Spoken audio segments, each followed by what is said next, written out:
Il y a des régions de l'Alaska que la plupart des gens ne voisinent jamais. Le véritable Alaska. Je ne parle pas des escales de bateaux de croisière ou des gîtes de montagne confortables.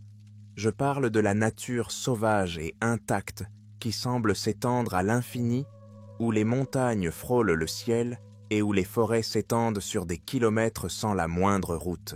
C'est beau, bien sûr, mais c'est aussi impitoyable. Et parfois, on a l'impression qu'elle cache quelque chose qui ne veut pas être trouvé. Je vis ici depuis une dizaine d'années. Je fais des petits boulots pour le service des parcs nationaux. Je guide des visites et je chasse un peu quand je le peux. L'arrière-pays ne m'est pas inconnu. J'y ai déjà passé des semaines, seul, sans rien d'autre que mon équipement et le bruit du vent dans les arbres. Mais il y a un voyage qui a changé à jamais ma façon de voir la nature sauvage de l'Alaska, et je ne peux toujours pas expliquer ce qui s'est passé. Je ne sais pas si je pourrai un jour l'expliquer. C'était au début de l'automne, juste avant la première grosse neige, et j'avais décidé de faire une excursion en solitaire dans l'une des parties les plus reculées du parc national de Denali. Il y a une vieille cabane de trappeurs au pied des montagnes, abandonnée depuis des décennies, mais qui tient encore debout, à peine. J'avais déjà parcouru ce chemin avec un groupe de randonneurs, mais jamais seul. Cette fois-ci, je voulais m'enfoncer davantage dans les bois, voir si je pouvais traquer quelques caribous, apercevoir 1 ou 2 orignaux avant que la saison ne commence vraiment. J'ai fait des bagages légers, juste assez de provisions pour quelques bons jours. Le plan était simple, marcher jusqu'à la cabane, y passer une nuit ou 2 et explorer la région. Si j'avais de la chance, je pourrais attraper quelque chose, mais je voulais surtout m'éloigner du bruit du monde pendant un certain temps. Parfois, le silence qui règne ici est la meilleure des thérapies. La randonnée s'est d'abord déroulée sans incident. L'air frais, le ciel dégagé et le genre de calme qui n'existe que lorsqu'on est suffisamment éloigné de la civilisation. Les arbres commençaient à tourner, leurs feuilles étaient un mélange d'or et de rouge, et les montagnes étaient recouvertes de la première couche de neige. J'avais l'impression d'avoir le monde entier pour moi. J'ai atteint la cabane juste avant le crépuscule. Elle n'était pas très belle à voir, une cabane délabrée, à peine maintenue par des rondins usés par le temps et des clous rouillés. Mais elle avait un toit et un petit poêle à bois, ce qui était tout ce dont j'avais besoin.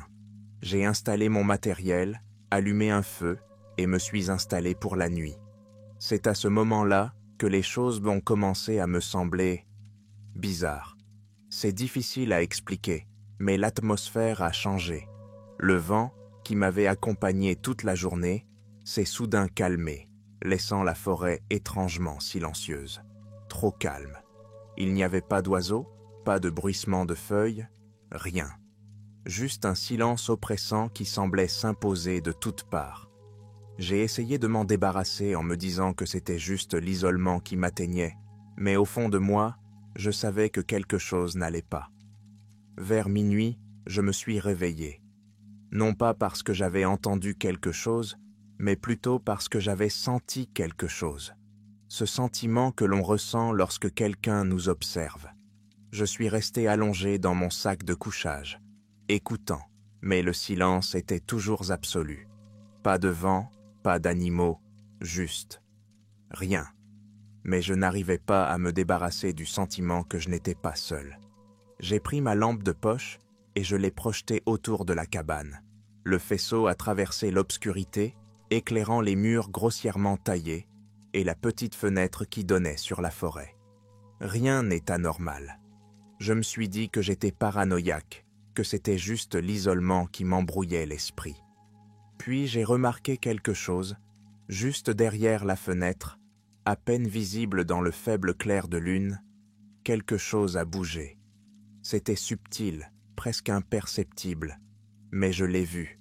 Une ombre, trop grande pour être un cerf, trop lente pour être un loup. Elle passait entre les arbres, se déplaçant délibérément, comme si elle tournait autour de la cabane. Mon cœur s'est mis à battre la chamade. J'ai éteint la lampe de poche et je me suis approché de la fenêtre, en prenant soin de rester hors de vue. Et j'ai scruté l'obscurité. Il était de nouveau là, plus près cette fois.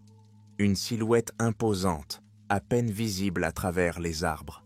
Elle était des grandes, bien plus grande qu'un homme, et ses mouvements étaient massols lents, délibérés, comme si elle traquait quelque chose.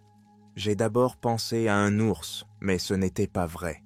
Les ours ne se déplacent pas comme ça, et cette chose, qu'elle soit, n'avait pas la corpulence d'un ours. Elle était maigre, mais puissante, avec de longs membres qui semblaient se fondre dans l'ombre. Je me suis figé, respirant à peine, regardant la silhouette disparaître derrière un groupe d'arbres. Pendant un moment, j'ai cru qu'elle avait disparu, que j'avais peut-être tout imaginé. Puis je l'ai entendu, le bruit de quelque chose de lourd, grattant contre le côté de la cabane. Un grognement bas et guttural a suivi, si profond que je l'ai senti dans ma poitrine. J'ai saisi mon fusil, le cœur battant à tout rompre, et je me suis dirigé aussi silencieusement que possible vers la porte. Quoi qu'il y ait dehors, je n'allais pas attendre qu'il entre. Je déverrouillai la porte et l'ouvris lentement, le fusil à portée de main, m'avançant dans l'air froid de la nuit. La lune était à peine visible derrière les nuages, éclairant tout d'une étrange lumière argentée. Les arbres se dressaient comme des sentinelles, leurs branches beuilles se balançant légèrement sous l'effet de la brise qui s'était levée. Mais la silhouette avait disparu. C'est du moins ce que je pensais. J'ai scruté la ligne des arbres, chaque muscle de mon corps tendu, attendant que quelque chose, n'importe quoi, bouge. Mais les bois étaient immobiles, trop calmes. Je fis quelques pas prudents pour m'éloigner de la cabane, mon souffle se troublant dans l'air glacial. Mais les botteries crissaient sur le sol gelé, seul son dans la forêt silencieuse. Et puis, je l'ai entendu à nouveau, ce grognement grave, cette fois derrière moi. Je me suis retourné, fusil levé, et il était là, debout, au bord de la clairière, à moitié caché dans l'ombre. Il était plus près maintenant, et dans la faible lumière, je pouvais le voir plus clairement. Ce n'était pas un ours, je n'avais jamais rien vu de tel. Il se tenait sur deux pattes, me dépassant d'au moins 1,5 m, son corps étant recouvert d'une fourrure sombre et rêche. Ses deux bras étaient jointés longs, presque trop longs, et se terminaient par des griffes qui semblaient prendre à pouvoir déchirer l'acier. Mais c'est son visage qui me figea sur place. Ses yeux, petits, sombres et brillants d'une sorte d'intelligence malveillante, étaient fixés sur moi. Sa bouche était ouverte, révélant des rangées de dents jaunies et pointues, et il respirait bruyamment, comme s'il essayait de décider s'il devait attaquer ou non. Je ne sais pas combien de temps nous sommes de rester là, à nous regarder l'un l'autre, mais cela m'a semblé une éternité. Mon esprit s'emballait, essayant de comprendre ce qu'était cette chose et comment en sortir vivant. Je savais une chose avec certitude. S'il le voulait, il pourrait me tuer sans la moindre hésitation. Puis, sans crier gare, il a poussé un rugissement, un son assourdissant qui a résonné dans toute la forêt. Mon instinct m'a poussé à tirer. Le coup a retenti, fort et net, mais la créature a à peine bronché. Elle n'est pas tombée. Elle n'a même pas saigné. Elle était restée là, à m'observer, comme si elle se moquait de moi. La panique a pris le dessus et j'ai tiré à nouveau, cette fois en visant la poitrine. Je n'ai rien fait. La créature a fait un pas en avant, ses yeux ne quittant pas les miens. Je me suis retourné et j'ai couru. Je ne me souviens pas très bien du sprint qui m'a ramené à la cabane. Mon corps était sous l'emprise de l'adrénaline. Mes jambes se déplaçaient plus vite qu'elles ne l'avaient là jamais fait auparavant. J'ai claqué la porte derrière moi, la verrouillant, et j'ai reculé, le fusil toujours dans les mains. Je pouvais l'entendre à l'extérieur, tourner en rond, grogné, mais il n'a jamais essayé d'entrer. On aurait dit qu'il attendait quelque chose. Le reste de la nuit a été flou. Je n'ai pas dormi, je n'ai pas osé fermer les yeux. Je suis resté assis, fusil en main, écoutant les bruits de la forêt, ou plutôt, leur absence. La créature était restée proche, mais elle n'a jamais fait un geste pour entrer dans la cabane. Finalement, lorsque les premières lueurs de l'aube ont percé à travers les arbres, les grognements ont cessé. Le silence est revenu, et lorsque j'ai enfin trouvé le courage de regarder dehors, la créature avait disparu. J'ai pris mes affaires et j'ai quitté cet endroit aussi vite que j'ai pu. Je n'ai pas regardé en arrière. Ce que j'avais rencontré là-bas n'était pas quelque chose que je voulais affronter à nouveau. Ce n'était pas un animal, ce n'était pas une personne, c'était quelque chose d'autre, quelque chose d'ancien, quelque chose qui n'appartient pas à notre monde.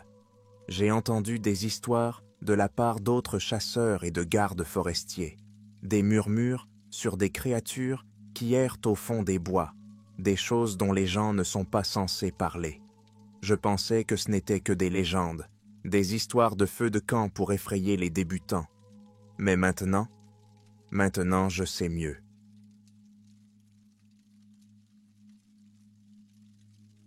L'Alaska est un endroit qui vous avale tout entier si vous ne faites pas attention.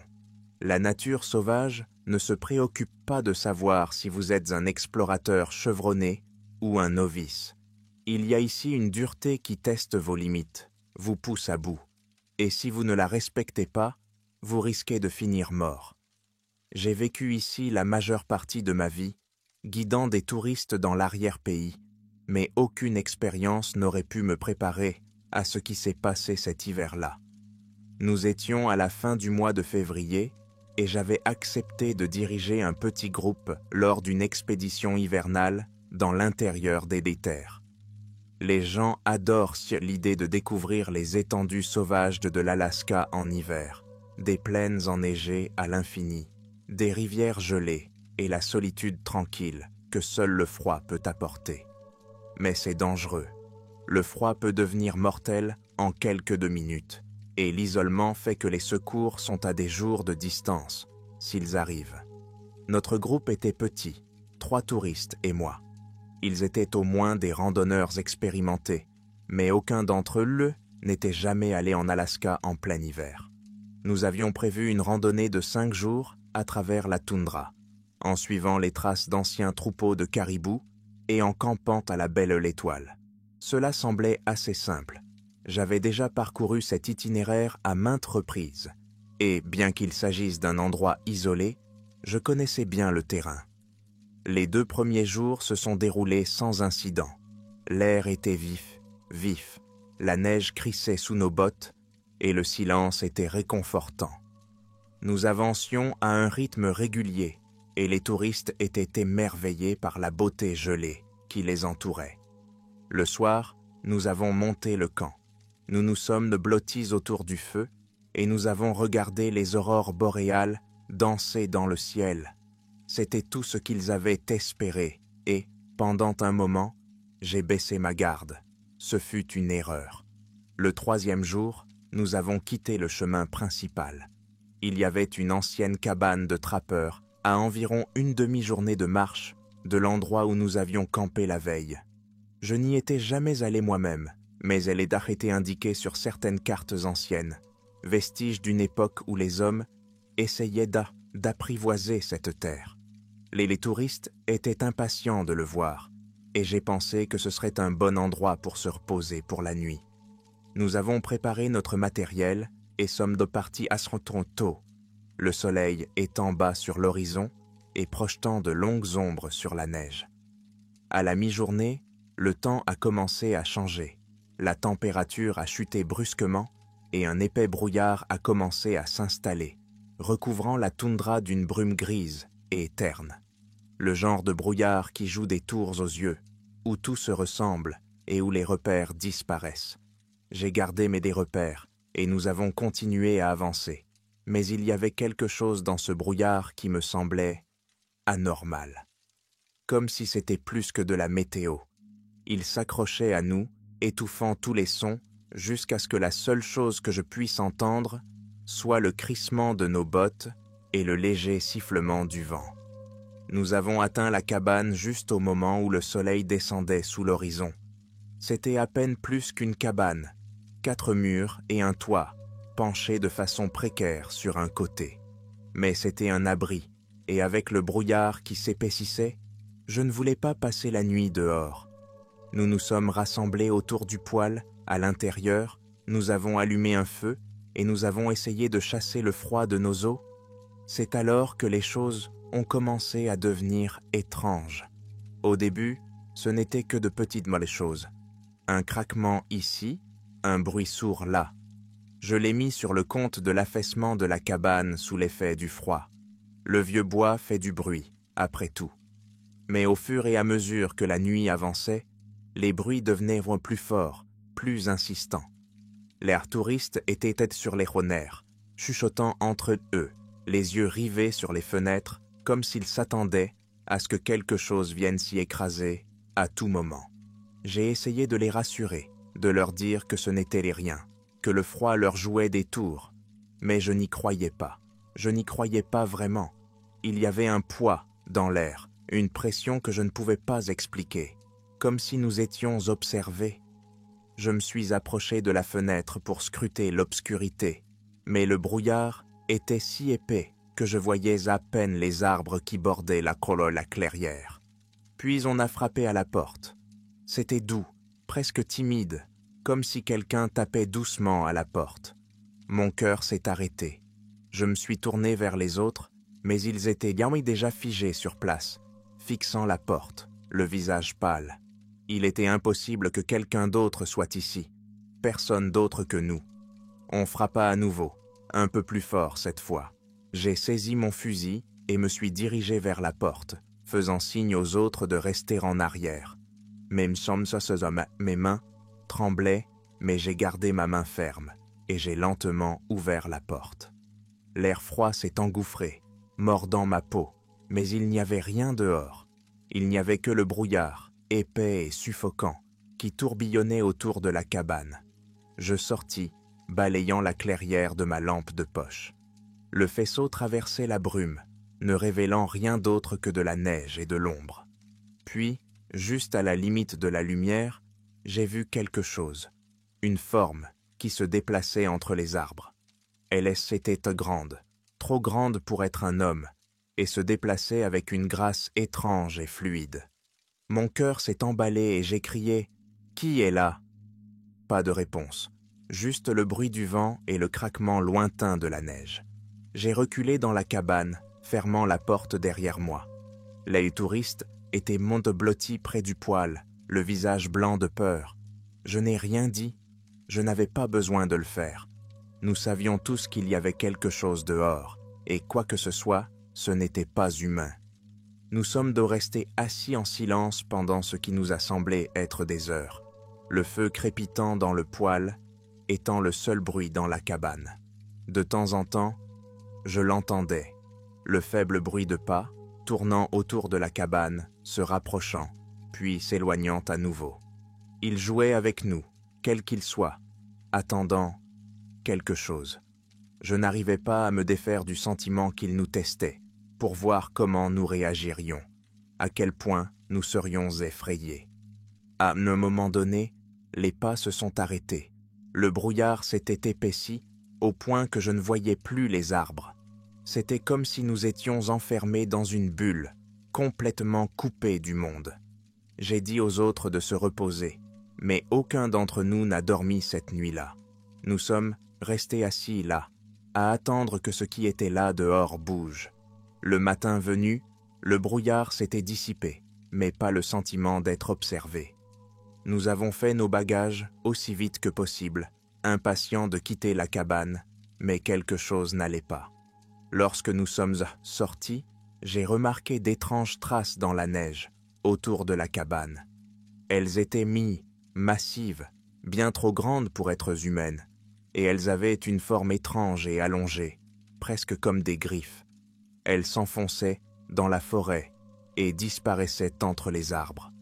Je n'ai rien dit aux autres, je ne voulais pas les effrayer plus qu'ils ne l'étaient. Déjà, nous avons repris le chemin principal, mais pendant tout ce temps, je n'arrivais pas à me débarrasser du sentiment que nous n'étions pas seuls. Je n'arrêtais pas de jeter un coup d'œil par-dessus mon épaule, m'attendant à revoir cette forme, tapie juste derrière la ligne des arbres. Nous avons regagné la civilisation sans incident, mais je savais que je ne serais plus jamais le même.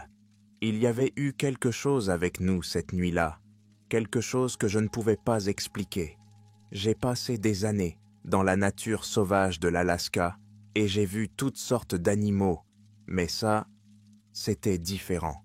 Je ne suis pas retourné dans cette partie du parc depuis. Les touristes sont rentrés chez eux, racontant probablement à leurs amis leur nuit effrayante dans les bois, mais pour moi, c'était plus qu'une simple histoire effrayante. C'était un avertissement.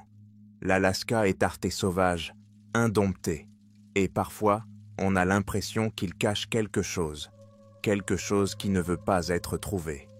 Si vous vous retrouvez un jour dans l'arrière-pays, loin de la sécurité des routes et des villes, n'oubliez pas ceci, respectez la terre, et peut-être, juste peut-être, qu'elle vous respectera en retour. Mais ne soyez pas surpris si, une nuit, vous entendez quelque chose frapper à votre porte, et quand ce sera le cas, n'ouvrez pas.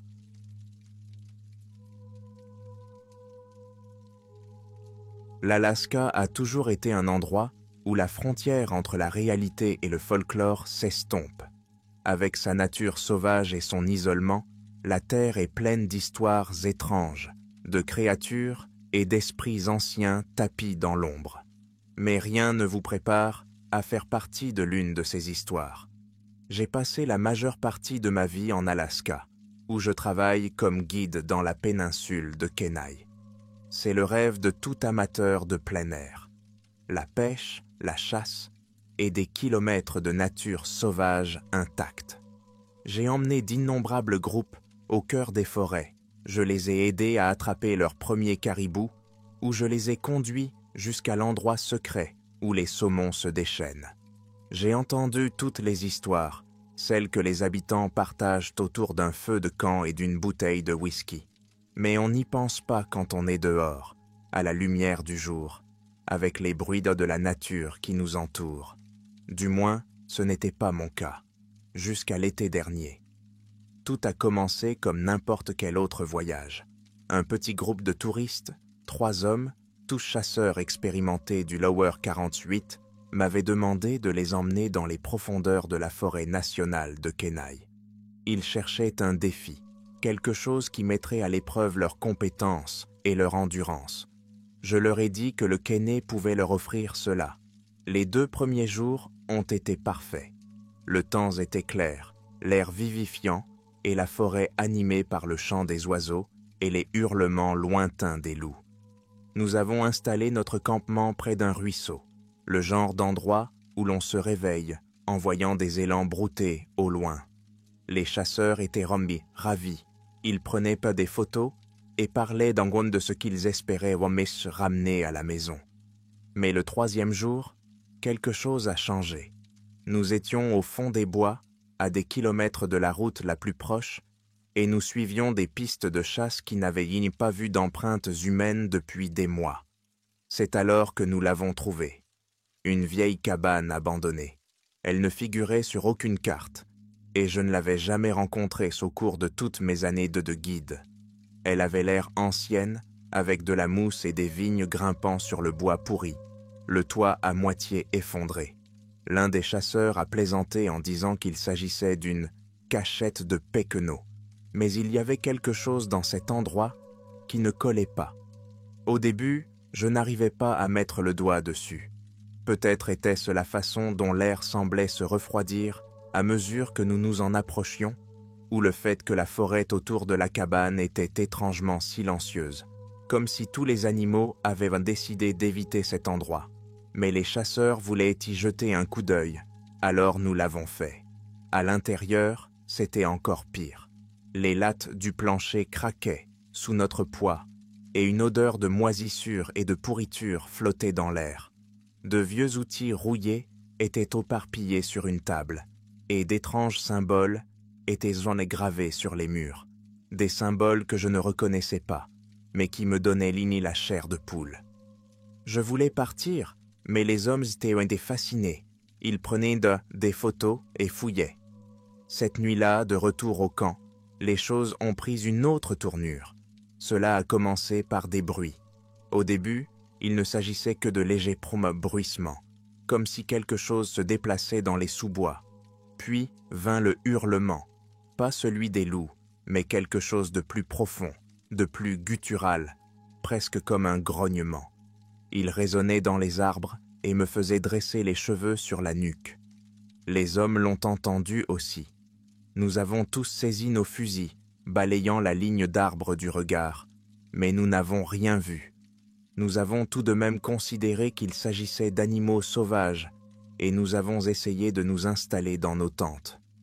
Puis, juste après minuit, je me suis réveillé en entendant des bruits de pas lourds et délibérés, se déplaçant autour du périmètre de notre camp.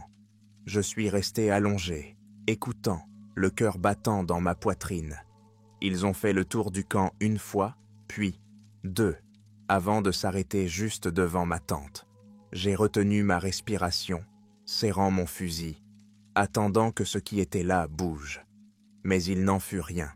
Les pas se sont simplement arrêtés, et je n'ai plus entendu que ma propre respiration. Lorsque j'ai finalement trouvé le courage de défaire la fermeture éclair de ma tente et de regarder dehors, il n'y avait rien, juste la faible lueur des braises de notre feu de camp et les silhouettes sombres des arbres. Je me suis dit que ce n'était que mon imagination, que l'isolement me jouait des tours. Mais au fond de moi, je savais que quelque chose n'allait pas. Le lendemain matin, l'un des chasseurs avait disparu. Sa tente était vide, son matériel intact, mais il était introuvable. Nous l'avons appelé, nous avons cherché dans les environs, mais il n'y avait aucun signe de lui. C'était comme s'il s'était volatilisé.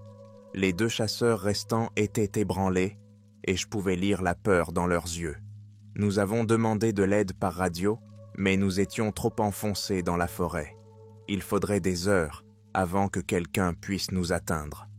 Nous avons passé la journée à chercher, à suivre toutes les pistes et tous les indices que nous pouvions trouver, mais cela n'a servi à rien. La forêt semblait différente, plus hostile, comme si elle nous cachait quelque chose. En fin d'après-midi, la température avait chuté et le ciel s'assombrissait. Nous savions que nous ne pourrions pas rester une nuit de plus. Alors que nous nous apprêtions à lever le camp, nous avons trouvé le premier véritable signe de ce qui était arrivé à notre ami disparu. Ses bottes gisaient là, au milieu d'une clairière, comme s'il les avait enlevées et était parti pieds nus. Mais il n'y avait aucune trace, aucun signe de lutte. Il n'y avait que ses bottes, posées là dans la neige, intactes. Nous n'avons pas parlé. Nous n'en avions pas besoin. Nous savions que nous devions sortir de là. Cette nuit-là, alors que nous retournions vers la civilisation, nous avons de nouveau entendu le hurlement. Mais cette fois-ci, il était plus proche. Il nous suivait. Je sentais des yeux sur moi, dans l'ombre. Mais chaque fois que je me retournais, il n'y avait rien. Les deux autres chasseurs étaient nerveux, à bout de nerfs, et je n'étais pas loin derrière.